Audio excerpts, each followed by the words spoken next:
At ngayon po, nasa ano po tayo, nasa month of May. Are you excited? Alam niyo po, excited na excited po ako sa team po natin ngayon eh. Talagang I pray for this, talagang inilagay po sa akin ng Lord ng Panginoon sa puso ko. At I'm so excited po na ibahagi po ito sa inyo ng buong buo at talagang may pagmamahal. Nung dumating po ako kanina dito, nakita ko agad si Brad Marps, pogi. Nakita ko si Brad Ian, pogi. Alam niyo na kung sino naggupit diyan, ha? Kaya salamat sa Panginoon. Pero ang pinaka na-notice ko, nung pagdating ko dito, I feel the wonderful presence of God in this place. I feel the awesome bless talaga ako sa place na ito na nandito ang Diyos. Amen? Kaya salamat sa Panginoon. Talagang bihira yun, di ba? Bihira yun na nararamdaman mo ang presensya ng Diyos. Kaya may joy tayo, kaya tayo ay may love, kaya tayo ay may goodness, kindness sa ating mga buhay, sa ating puso, dahil yung presensya ng Diyos nararamdaman natin. Amen po ba yun? Nararamdaman niyo po ba? Sabihin niyo po sa inyong katabi, ramdam na ramdam ko ang presence ng Lord. Amen, amen. Ramdam na ramdam natin ang presensya ng Diyos sa ating mga buhay. Talagang, alam niyo po, talagang napakasarap na magpuri, sumamba sa Panginoon. Nakitang-kita ko po yung kapangyarihan ng Panginoon sa ating mga buhay. Sabi po ng kanta, I will seek your face, call upon your name. Jesus, talaga. Alam niyo po, pag ganyan pong kinakanta natin, lalong lumalapit ang Panginoon sa ating mga buhay. Draw near to God and God will draw near to you. Amen po ba? Kaya salamat po sa joy na binibigay po ng Panginoon sa aking buhay, na talagang ito po ay hindi mananakaw ng dyablo. Amen po ba yon? Praise the Lord, hallelujah, dahil kasama po natin ang Diyos. Kapag kasama po natin ang Diyos, lahat po ay maayos na. Amen? Praise the Lord. Kaya po itong May, purihin po ang Panginoon. Ang ating pong team ay, do not be distracted. Amen. Alam niyo po, napakaganda po talaga. Sabi ko, wow, Lord, talagang this is a moment of truth na talaga, do not be distracted. Kasi po talaga, syempre, maayos na po ang daan, maayos na po ang araw, maayos na po ang wala nang snow, pwede ka nang lumabas kung anong gusto mo, kahit anong gusto mo. Kaya siguro sabi sa akin ng Panginoon, do not be distracted. Amen? Huwag tayo sabihin niyo po sa inyong katabi, huwag kang magpa-distract. Amen, amen. Huwag kang magpa-distract, amen. Matatagpuan po natin yan, yung salita ng Panginoon sa Luke 10:41-42. Sabi po doon, Martha, Martha. Amen. The Lord answered, you are worried and upset about many things, but few things are needed. Or indeed, only one. Mary has chosen what is better, and it will not be taken away from her. Wow, praise the Lord. Sige po, tayo po muna ay yumuko at manalangin. Lord, maraming salamat po, Panginoon, sa araw na ito. Sinamba ka namin sa espiritu at katotohanan. Naniniwala po kami, Panginoon, nakarating po ang aming pag-awit po sa iyo. Panginoon, naramdaman po namin ng iyong presensya, kaya ganito po kami, Panginoon. Sayang-saya, may joy, Panginoon. Lord, salamat po. Hayaan niyo po, O Diyos. Hallelujah, kayo po ang mangusap sa bawat isa po sa amin, Panginoon. Turuan mo kami, gabayan niyo po kami. Kayo po, Panginoon, ang siyang mag-instruct sa amin, Panginoon, kung ano po ang dapat gawin po namin bilang Kristiyano, Panginoon. Lord, help us to understand your word, Lord God. Lord, help us, Lord. Help us, Lord. Hallelujah. Hindi lang po namin maintindihan, kundi magawa po namin, Panginoon. Lord, maraming salamat po. Itago mo lamang po ako sa iyong likuran at kayo po, Panginoon, ang makita sa aking buhay. Lord, salamat po. Sa pangalan ni Jesus, ito po ang aming dalangin. Amen. Sabi po dito sa salita po ng Panginoon, Martha, Martha, the Lord answer, you are worried and upset about many things. 42, but few things are needed. Or indeed, only one. Mary has chosen what is better, and it will not taking away from her. Sa panahon po ngayon, maraming tao po talaga busy. Tama po ba yon? Busy sa trabaho, busy sa pamilya, busy sa ministry, busy sa problema. Busy talaga. Kaya may tanong ang Panginoon sa bawat isa sa atin, busy ka ba o distracted ka na? Hello? Busy ka ba o distracted ka na sa buhay? Alam niyo po, hindi lahat naman po ng ginagawa natin ay masama. Tama po ba yon?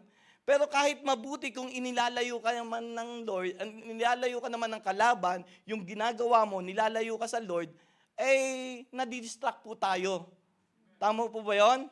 Hallelujah. Hindi po masama, minsan hindi po masama yung ginagawa po natin, pero baka naman yan, yung mga bagay na yan na ginagawa mo, nakakapagpalayo na sa Panginoon. At alam niyo po ba, nakapakinig po ako ng isang testimony kahapon. Ang ganda po ng Bible study namin kahapon. Talagang blessed na blessed po ako. Talagang natuto po ako sa Bible study. At yun po yung joy na aking pong daladala ngayon. Amen. Hallelujah. Alam niyo po, meron po nag-testimony si Ate Edeline. Siya po ay may business sa Pilipinas. Business po niya ay garments. Ngayon, nagsimula po siya sa maliit na puhunan hanggang po yun ay dumami yung kliyente at nagse-serve po siya sa Panginoon nung araw na yun. Talagang Bible study, Sunday service, talagang umaattend po siya ng mga gawain ng Panginoon hanggang sa blines po lalo ng Lord yung kanyang garments business. Talagang ngayon nangyari, nakuha na po yung time niya ng business. Every Sunday pupunta na siya sa Divisoria para umangkat ng mga garments. Hanggang sa nakalimutan niya na si Lord. Nakalimutan niya na yung Bible study. Nakalimutan na yung service. Alam niyo po, one day, in one click, sabi niya po, inalis lahat ng Diyos ang lahat ng yon. Inalis lahat ng Diyos, lahat ng pagpapalang yon. Kaya sabi ni Ate Edeline, anong problema? Alam niyo po ang ginawa niya, bumalik po siya sa Panginoon. Hallelujah, bumalik po siya sa Panginoon. Talagang ibinigay niya uli ang kanyang buhay sa Diyos. Ibinigay niya ang buhay niya, ibinigay niya ang time niya sa pagpupuri, pagsamba. Alam niyo po, habang pinupuri natin ng Panginoon, lalong lumalapit ang kanyang presensya sa bawat isa sa atin. Kaya po, yun po yung ginawa ni Ate Edeline. Talagang inilapit niya po uli ang kanyang buhay sa Panginoon. Alam niyo po ang nangyari? Lalo pang dumoble daw yung pagpapala ng Diyos sa kanyang buhay. Hallelujah. Kaya sa bawat buhay po natin, baka sa inyong buhay ay may mga ginagawa po kayo. Hindi po masama yan, pero ang mahirap po, nalalayo na kayo sa Panginoon. Baka nadidistract na kayo.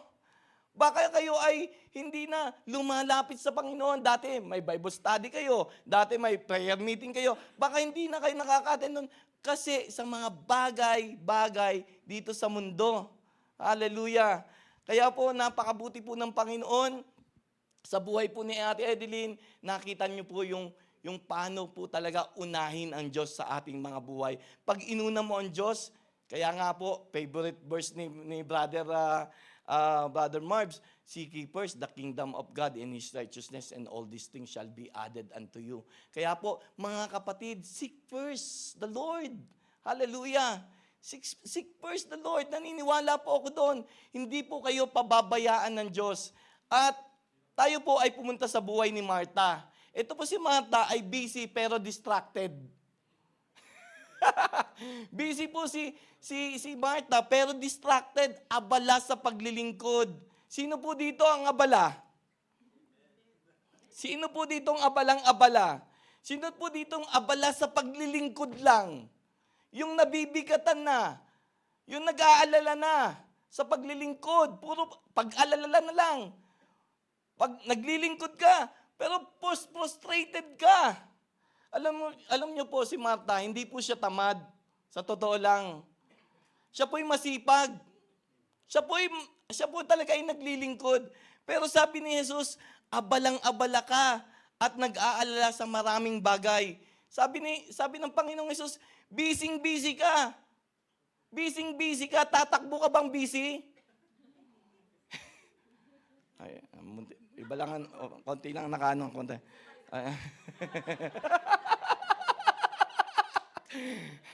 Busy ka, pero tatakbo ka bang busy? Mayor? Pero po, ibig sabihin po talaga ng busy, occupied by things of this world. Occupied by tasks of this world. Responsibilities of this world. Nawawala na si Lord sa picture mo. Kundi payaman ka lang ng payaman. Kundi puro laro ka lang ng laro. Puro social media ka na ng social media. Nawawala na ang paningin mo sa Diyos. Kaya yung pagsasalita mo, hindi ka puri-puri, hindi ka galang-galang. Minsan po talaga ganun no? Pag nadidistract na tayo, katulad ni Martha, Panginoon, sabihan niyo naman yan si hindi tumutulong sa akin. Alam niyo, pag nadistract na tayo, iba na yung sinasabi natin. Nadidistract na tayo sa ating mga ginagawa. Ikaw rin naman may problema Diba? Huwag kang magsisisi ng iba. Ikaw ang problema Diba? Kaya dapat, mga kapatid, kailangan natin huwag tayong magpa-distract sa kalaban. Amen? Ang problema po ni Martha, hindi po serbisyo, kundi ang problema niya, yung anxiety, yung pong distraction. Pag na-distract na po tayo sa mundong ito, nakikita ko po ay pababa ang inyong pananampalataya sa Panginoon. Amen? Busy sa ministry pero walang intimacy with the Lord. Busy sa gawain, busy sa pamilya, busy sa social media, pero walang intimacy sa Lord. Wala yung intimacy, Lord. Wala yung pagpapalagayang loob sa Panginoon. Nawawala yun. Kaya hindi natin bakit kaya sila ramdam na ramdam nila ang presensya ng Diyos, yung joy, yung love. Kasi baka nagkukulang na tayo sa presence ni Lord. Baka gawa tayo ng gawa katulad ni Martha. Amen? Nawawala na yung intimacy natin sa Panginoon. Busy na tayo sa problema, kaya nawawala na yung peace. Pag busy ka sa problema. Paano ito gagawin ko? Paano? Nawawala na ngayon yung kapayapaan sa iyong puso at isipan. Tama po ba yun? Sinabi po ito ng Diyos sa atin para tulungan po tayo. Hindi po tayo kinokondem ng Panginoon. Kundi tayo po ay tinutulungan ng Diyos para po itong salita niya ay matanggap po natin para sa ganon maayos po yung ating paglakad dito sa mundo. Amen? Hallelujah. Busy ka sa lahat ng bagay. Hallelujah. Sa totoo lang po, hindi lahat ng good ay God's best. Tama po ba yun? Hindi lahat ng good na ating ginagawa dito ay yun po yung kalooban ng Diyos sa ating mga buhay. Baka didistract ka na. Kaya minsan, akala mo ito na yung tama, mali pala. Akala mo ito yung tama, na dito ka pupunta, mali pala. Hindi pala yung sinasabi.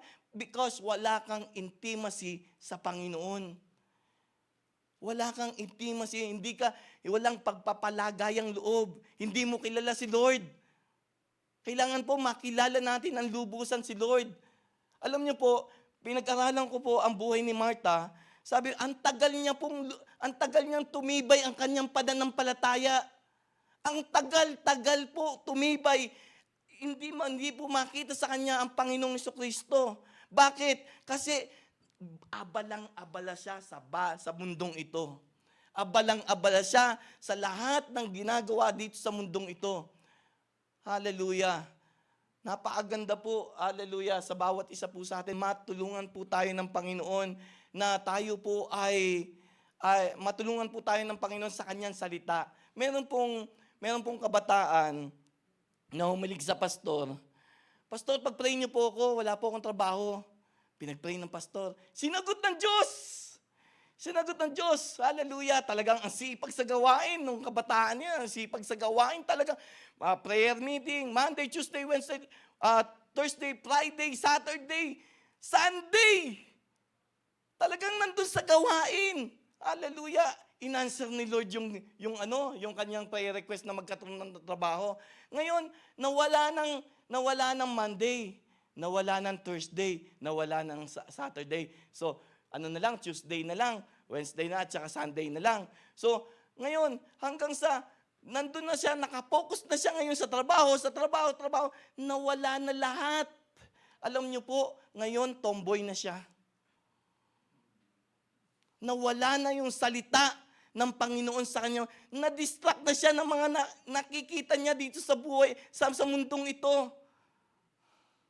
Na-distract na siya sa mga salita ng mga tao. Hindi siya na-distract. Hindi siya kasi lumapit sa Panginoon, kaya na-distract siya ng mundong ito. Marami pong taong ganyan. Una, mananampalataya. Ngayon, pag pinagpala na, nawawala na si Lord sa kanilang mga buhay. Kaya ko naman eh. May trabaho naman ako eh. Bakit ko kailangan pa si Lord? No, amen mga kapatid. Hindi po yan ang tinuturo ng Diyos sa bawat isa po sa atin. Kailangan lalo po tayong lumalapit sa Kanya. Amen po ba yun? Hallelujah. Kaya po nakakalungkot po, naging tomboy na po siya. Naging tomboy na po, kaya po hanggang ngayon nakikita ko po sa social media na meron na po siyang maling ginagawa. Kaya po napakahalaga po ng ito pong yung ating pong pinag-aaralan nito na do not be distracted sa mundong ito. Kaya po sa bawat isa po sa atin, yung salita po ng Diyos ay ilaw sa ating mga dinaraanan. Amen po ba yun? Sabi po sa Psalms 119 verse 105, your word is a lamp for my feet and a light on my path. Ang salita mo ay ilawan sa aking mga paa. Salita ng Diyos ay ilaw sa ating mga paa. Liwanag sa ating mga landasin. Ito yung nagpapaliwanag. Ang salita ng Diyos ang nagpapaliwanag sa ating mga landasin at lahat ng ating gagawin, mga kapatid. Sa panahon na ito ngayon, ang social media, Facebook, games, Instagram, generation, hindi mo masasabi nagpapahinga ka na ngayon eh. Tama po ba yan? Minsan, etong Facebook, games, Instagram, TikTok, generation, ay minsan, yung generation na po ngayon, ganun na po ngayon eh. Di ba? Ganun ang araw ngayon. Yung mga puro Facebook na, social media na. Generation na po nga sa panahon natin ngayon yan. Alam nyo, minsan hindi mo na alam kung nagpapahinga ka o hindi. Kasi pag may nag-email sa'yo, sasagot ka. Pag may nag-text sa'yo, sasagot ka na naman.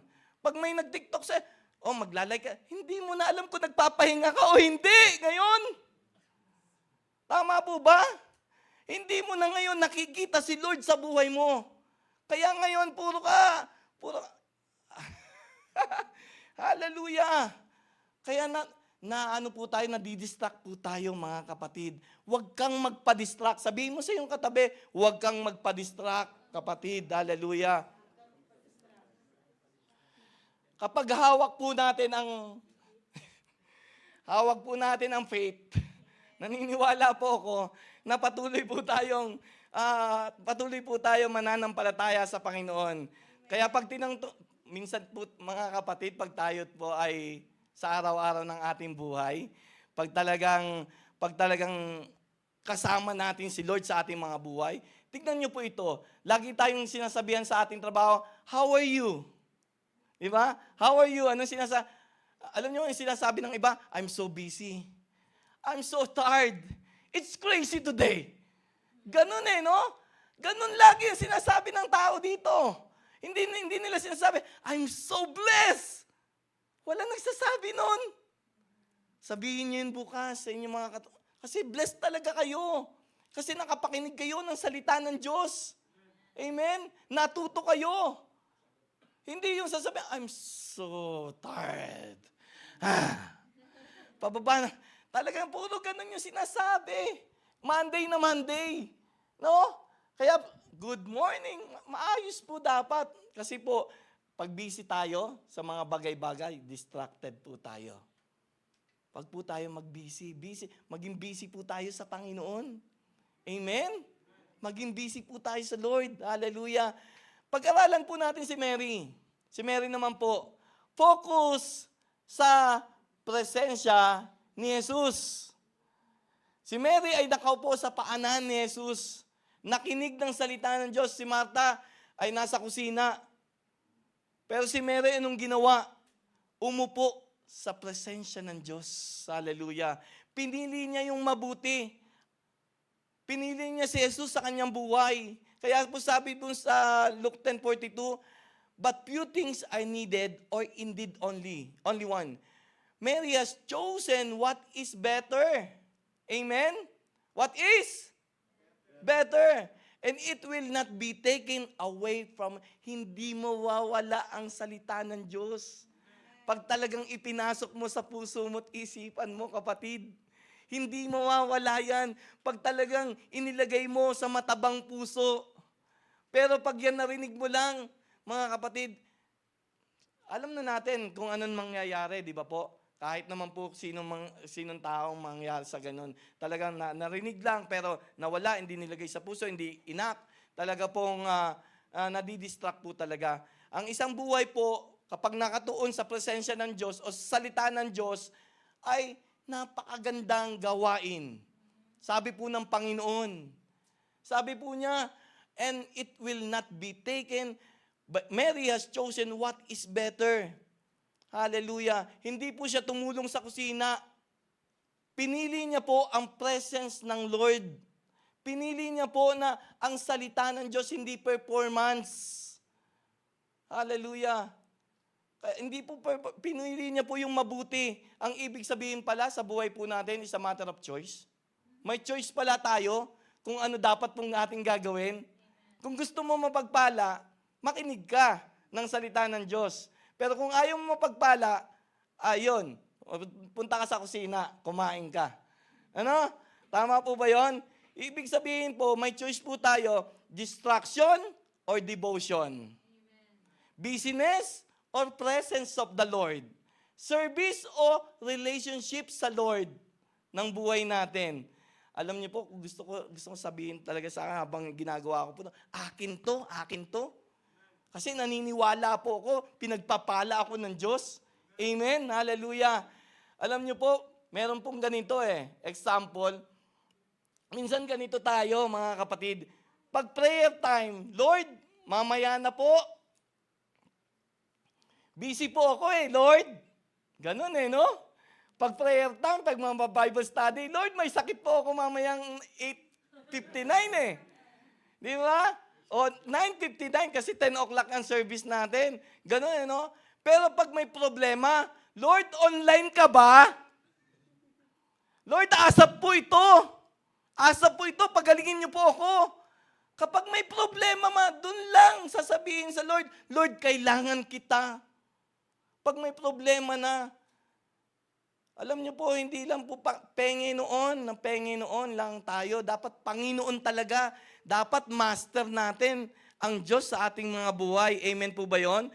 Dapat katulad po tayo ni Mary, umupo sa salita ng Diyos. Umupo sa sinasabi ng Panginoon. Kasi po, yun po yung tama, mga kapatid. Minsan, napansin niyo po ba, 2 hours po kayo nag-scroll sa cellphone. 3 hours pa nga minsan. Pero 2 minutes lang para kay Lord. Inaantok ata ako. No? Pag magbabasa na tayo ng salita ng Diyos, nakakaantok. Tama na. Di ba? Pero pag nag-i-scroll tayo sa social media, ay talaga namang hawak ko yung faith Laging ganun. Aba, inuulit mo pa. Talaga naman. Di ba mga kapatid? Hindi po yun ang tinuturo ng Diyos sa bawat isa sa atin, mga kapatid. Hallelujah. Hindi po masama nag-social media, pero isa tama po natin, itama, hindi tayo madidistract sa ating pananampalataya sa Panginoon. Amen? Minsan nadidistract na po tayo, kaya minsan yun na po ang tinuturo natin sa mga bata. Ano? Hindi na po yung salita ng Diyos. At minsan nakikita sa ating pamilya, yun na po yung mga sa social media na hindi na po ang salita ng Diyos ang itinuturo sa pamilya. Kaya po napakahalaga na tayo po'y umupo sa presensya po ng Panginoon. Hallelujah! Dapat mapuno po tayo ng salita ng Diyos, hindi po ang mundong ito. Amen? Pag napuno tayo ng mundo, ano po mangyayari sa ating pananampalataya? Babagsak, mamamatay. Pero pag puno po tayo ng salita ng Diyos, lagi kang excited. Kitang-kita yung excitement sa puso mo na magpupuri ka sa Panginoon. Hallelujah. Kitang-kita yung pananampalataya mo sa Panginoon. At sabi po, yung pong ating pangatlo, one thing is needed. Isa lang ang kailangan natin, mga kapatid, sabi ng Panginoon. Sabi ng Panginoon, isa lang ang kailangan mo. Hindi sinabi ng Panginoon na marami ang kailangan mo o ayusin mo lahat ang problema mo. Ang sabi ng Panginoon sa bawat isa sa atin, ako lang, sapat na. Hello? Naniniwala po ba kayo doon? Pag ang Diyos ay nasa atin, sapat po tayo sa lahat ng bagay.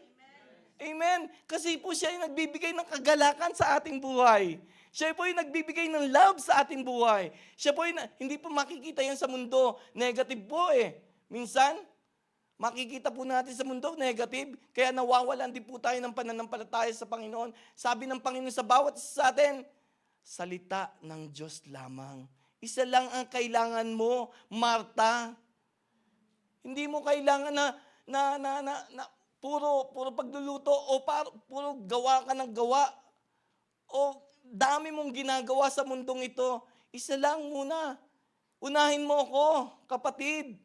Unahin mo ako, sabi ng Panginoon sa ating mga buhay. At ang lahat ay idadagdag sa atin. Kasi sabi po ng Panginoon sa Matthew 4:4, Jesus answered, it is written, man shall not live by bread alone, but on every word that comes from the mouth of God. Sabi po doon. Hallelujah. Sabi po sa Matthew 5 and 6, blessed are those who hunger and thirst in righteousness, for they will be satisfied, or for they will be filled. Pupunuin tayo ng Diyos. Amen. Alam niyo po, punong-puno po ako ng salita ng Diyos. Punong-puno po ako ng presensya ng Diyos. Salamat po sa Diyos. Tinuturuan niya po ako. Nandun po yung kagalakan ko mag-serve. Ang sarap po ng pakinamdam mag-serve sa Panginoon. Ang sarap po lumapit sa Panginoon. Ang sarap po makinig ng salita ng Diyos. Hallelujah. Dahil natututo po ako. Amen po ba yun? Hallelujah. Sabi doon, blessed are doon, mapalad daw. Yung may hunger talaga. Yung may uhaw talaga sa salita ng Diyos. Minsan, ang tinuturo na nakakalungkot po talaga, no? Ang tinuturo po ng mundong ito, pera. Ang tinuturo po ng mundong ito ay kayamanan. Kaya nawawala, minsan, maraming tao. Tama po ba? Maraming tao nawawala sa Panginoon. Hindi kayo yun. Huwag kayo mag-guilty. Maraming tao. Talaga. Ayaw nila yung mapakinggan nila ang salita ng Diyos. Kaya ngayon, they are taking the negative sa mundong ito. They taking the words of the people, not the word of God. Kaya nga si Marta, anong sinabi sa Panginoong Hesus uli? Ang sinabi, Panginoon, patulungin niyo naman sa akin. Hirap na ako dito sa kusina. Patulungin mo na sa akin. Itong pinili niya, ito ang maganda. Sabi ng Panginoon, napahiya, ano? Napahiya si Marta. Pero hindi naman masama yung pag-aayos po natin, hindi masama yan. Pero unahin mo si Lord. Yun ang gusto ng Panginoon. Hindi po masama mag-vacuum dito, hindi po masama mag-arrange ng mga chair dito. Hindi po masama yan. Ang masama po ay inuuna mo ang gawain kaysa sa Panginoon. Kaya ngayon, pag ginawa mo yon, inuna mo yung gawain, napoprostrate ka. Nadidistract ka na. Pagod na ako. Ano ba yan? Ang mga to, hindi man lang tumulong. Wala namang ginagawa sa ng mga bahay. Di ba? Nadidistract ka na ngayon, nawawala na ngayon yung love mo. Hindi po makikita yan sa mundong ito ang kagalakan. Hindi po makikita lamang sa salita ng Diyos. Pag lumuhod ka sa Panginoon, pag umupo ka sa Panginoon, basahin mo ang kanyang salita. Amen? Kasi sabi ng Panginoon sa Joshua 1:8, keep this book of the law always in your lips. Sabi ng Panginoon, meditate day and night. Hindi every Sunday lang, kapatid. Hallelujah. Sabi doon, meditate on it day and night so that you may be careful to do everything written in it. Then you will, diba gusto natin maging prosperous? Gawin mo ito. Kasi sinabi ni Lord, gawin mo anak, gawin mo kapatid, gawin mo mga magulang. Gawin po natin itong sinasabi ng Panginoon. Hindi po sinungaling ang Diyos sa kanyang mga salita. Kaya hindi natin nararanasan kasi hindi mo ginagawa. Mas ginagawa po natin yung social media, ginagawa Instagram, ginagawa yung TikTok, yung social media, generation. Yan ang mga generation ngayon. Pero mga kapatid, ito po ang sinasabi ngayon ng Panginoon sa bawat isa sa atin para hindi po tayo ma-distract. Tingnan niyo po yung katabi niyo. Yan, nakita niyo na po. Pag yan ay nawala dito, na-distract yan.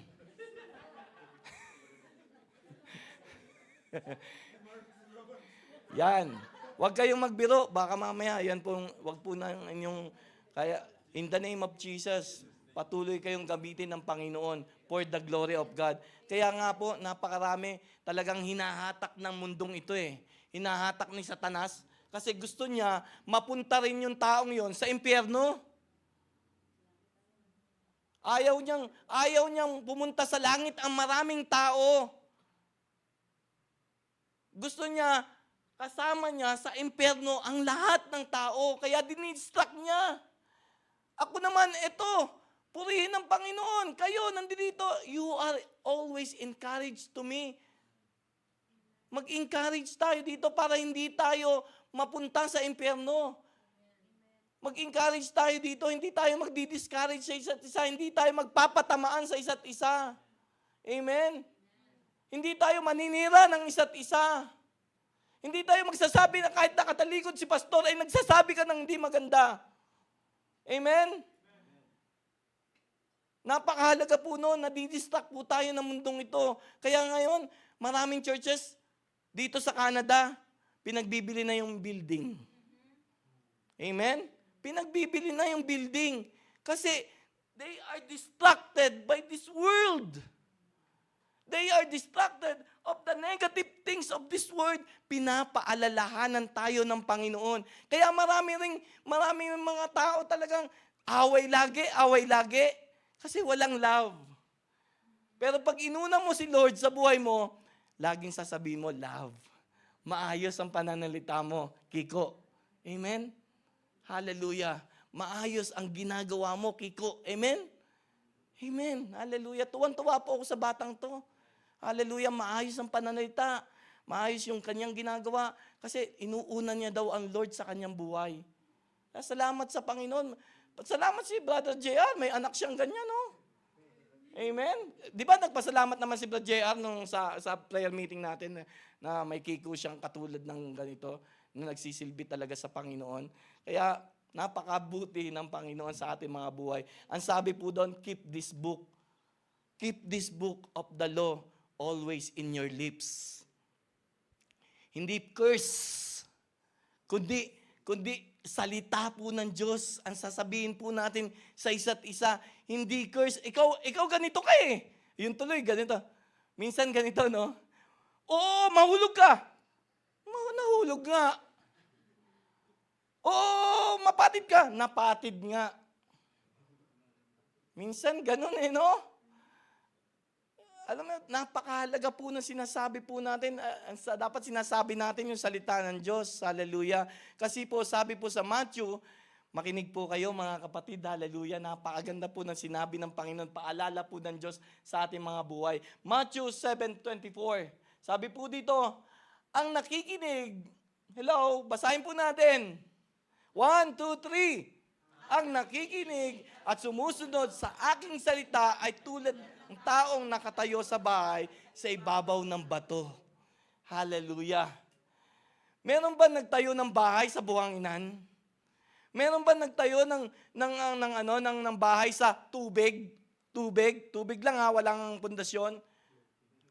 Pag itong buhay na ito, nakatuyo yan sa tubig, talagang bababayan, talagang malulunod yan. Kapag nakatayo ang taong ito sa buhanginan, bababayan, bababa. Pero pag nakatayo ka, the firm foundation that is Jesus Christ, matibay ka kahit may problema, may trials, hindi ka madidistract. Amen po ba yun? Kasi may salita ka ng Panginoon ang nakikinig at sumusunod sa aking salita. Hello, ikaw yon?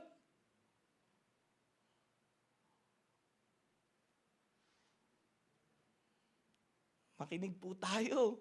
Amen? Amen. Makinig daw po tayo, sabi ng Panginoon. Makinig po tayo mga kapatid sa sinasabi po ng Diyos sa bawat isa po sa atin.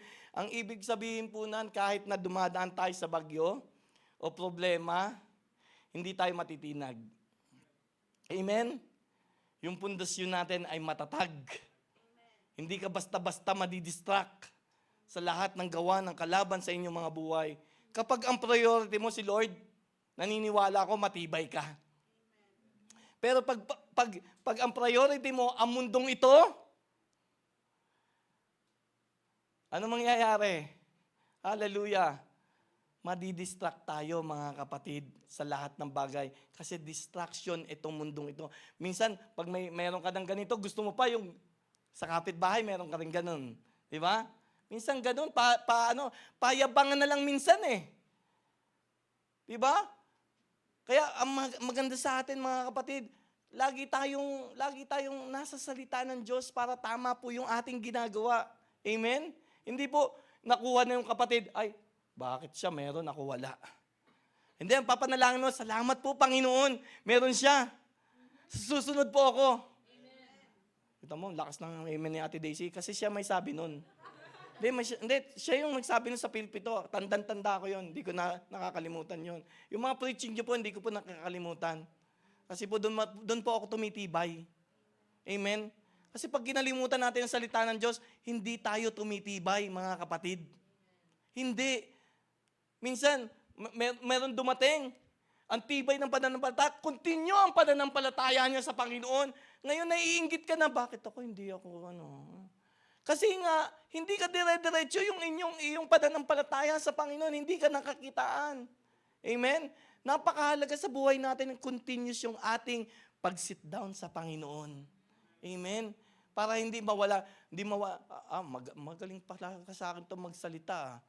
Minsan, ang ilalagay na sa iyo ng Lord, ng kalaban sa isip mo, dapat mas magaling ka dyan. Huwag kang padadaig dyan. Ngayon, magkakasiraan na kayo. Yan na. Beginning na yan. Umpisa na yan para, di na ako nare-recognize dito. Ulis na ako. Hindi. You are encouragement to me. Hallelujah. Yung pagpunta mo pa lang dito, encourage na yan sa mga kapatid. Hallelujah. Yung pag-upo mo pa lang sa Panginoon, naniniwala po ako. Hallelujah. Na nagbibigay ka na ng kagalakan sa bawat isa sa atin. Amen? Number 4, the danger of distraction, eto na po. Hallelujah. Hindi halatang kasalanan, pero unti-unti kang nilalayo sa Panginoon. Tama po ba yun? Hallelujah. Ito po yung danger natin. Minsan talaga ang buhay na ito, pag na mali na yung focus mo, hindi na ang Panginoon, nawala na yung focus mo sa salita ng Diyos, unti-unti kanyang binababa. Unti-unti niyang inaalis ang pananampalataya mo. Unti-unti kang nawawala sa gawain ng Panginoon. Unti-unti kang hindi nananampalataya sa Panginoon. Katulad po ni Martha, he started service to the Lord. Talagang inuna niya, nag-service siya sa Panginoon. Pero nauwi sa reklamo, nauwi sa pagod, nauwi sa frustration. Una, galing, talagang lahat. Ano pa ang gagawin dyan sa church? Kasi nga, Yung gawain lang sa church, wala talaga yung pakikipagniig mo sa Panginoon. Wala talaga yung intimacy mo sa Panginoon. Kaya ka napapagod, kaya ka napoprostrate. Pero pag may salita, ang word ng Panginoon sa buhay mo, lagi ko sinasabi I can do all things through Christ who strengthens me. Sasabihin ko lagi yung mga pangako ng Diyos sa aking buhay. Sasabihin ko, fear not, for I am with you. For I am with you. Do not be dismayed. Huwag kang mangamba, Joel. Tutulungan kita, ililigtas kita. Amen? Hindi kita pababayaan, Joel, sabi ng Lord. Ganon din po sa atin, hindi tayo pababayaan ng Diyos pag inuna natin, Panginoon. Amen? Gagabayan at papatnubayan po tayo ng Diyos. Bibigyan niya po tayo ng lakas para mapagtagumpayan po ang mga problema natin. Ano mang problema yan, araw-araw po may problema. Amen? Bibigyan ka niya ng lakas pag inuna mo siya. Pero pag huli siya, yung lakas mo nawawala. Kasi walang lakas na nanggagaling sa Panginoon. Napakahalaga po sa buhay po natin, yung ginagawa po natin, hindi po tayo nadidistract. Baka mamaya yan, etong ginagawa mo, tama ito. Pero nakakapagpalayo naman sa Panginoon, nadidistract na, wala na. Nawala na yung devotion, nawala na yung pagbabasa ng salita ng Diyos, nawala na yung pananalangin. Ano yung ilalabas mo ngayon? Ano yung ilalabas mo ngayon? Nilalabas mo yon. Hindi mo nilalabas yung salita ng Diyos kasi you are not rooted. Amen? Hindi ka rooted. Kaya ka na nadidistract ka. Ang sarap mo lagi ka naka-smile. Amen? Tignan niyo yung katabi niyo. Smile. Come on. Hallelujah. Kasi po, pag lagi po tayong distracted, ang dali natin tumanda. O, tignan mo ang katabi mo. Diba? Ang dali mong tumanda. 7 years old ka pa lang, nasa 30 ka na. Diba? Kasi wala nga yung smile. Smile, kapatid. Yan yung nakakapagpaganda ng ating buhay. Just smile. Because the presence of the Lord is in your life. Hindi ka laging galit. Hindi ka laging sagsasalita ng galit. Kundi, yun lagi, naka-smile ka lagi, mahinahon ang iyong pagsasalita. Amen? Hallelujah. Kaya si Martha, ang pagsasalita niya, Panginoon! Reklamador na ng reklamador. Eh ngayon, pag nagsasalita ka, maayos kasi yung presence ng Lord nasa buhay mo. Hallelujah. Napakaganda na mapag-aralan po natin to. Pareho po tayong maging devoted sa salita po ng Panginoon. Hindi po tayo ma-disalign sa pinagagawa ng Diyos sa ating mga buhay. Si Martha po, naglingkod, naghanda, nagluto, nag-organize.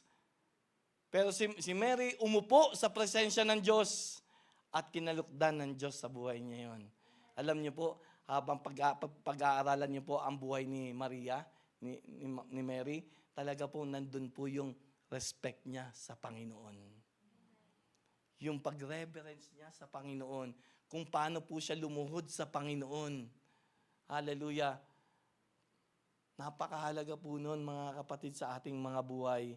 Hindi porket mabuti, dapat yun na. Baka mabuti, alam mo mabuti, ito na yun.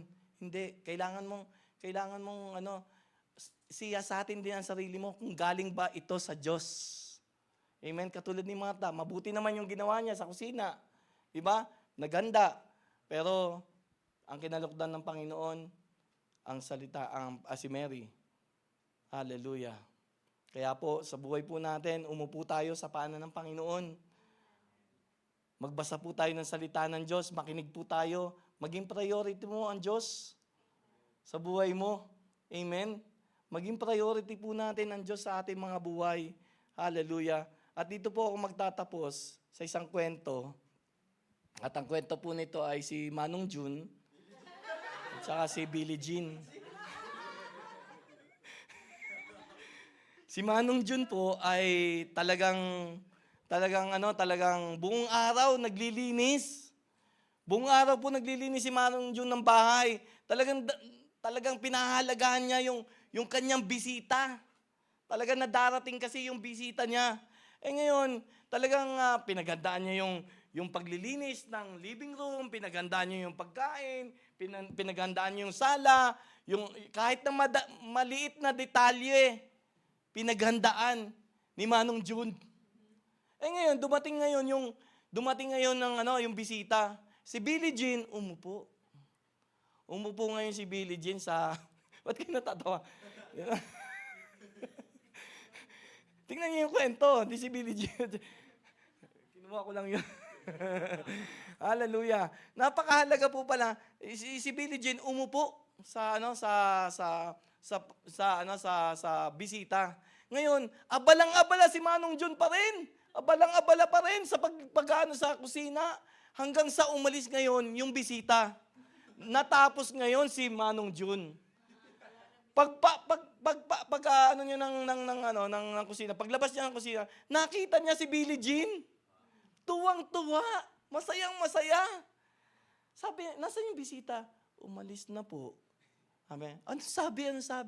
Sabi ni Billie Jean, alam niyo po, ginalang po ako. Tinuruan po ako ng mahalagang bagay ng bisita.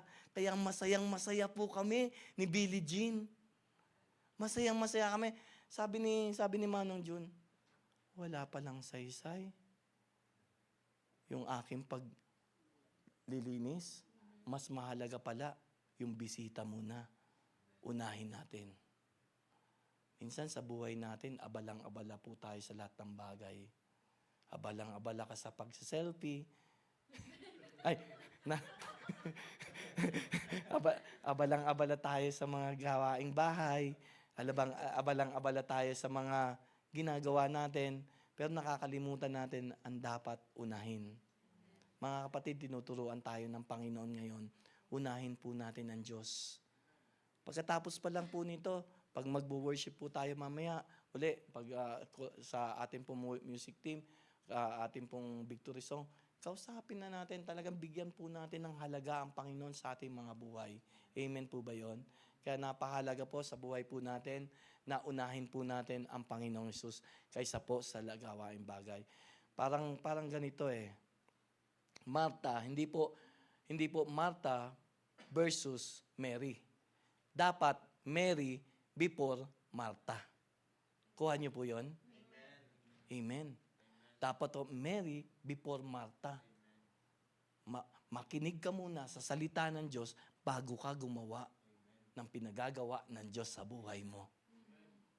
Ganun po yun. Para ganun, hindi ka mapoprostrate, hindi ka magninisi ng iba, hindi ka mag-aalinlangan o madidistract ng mundong ito.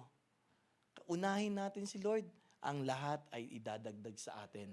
Amen po ba yun? Tayo po'y manalangin.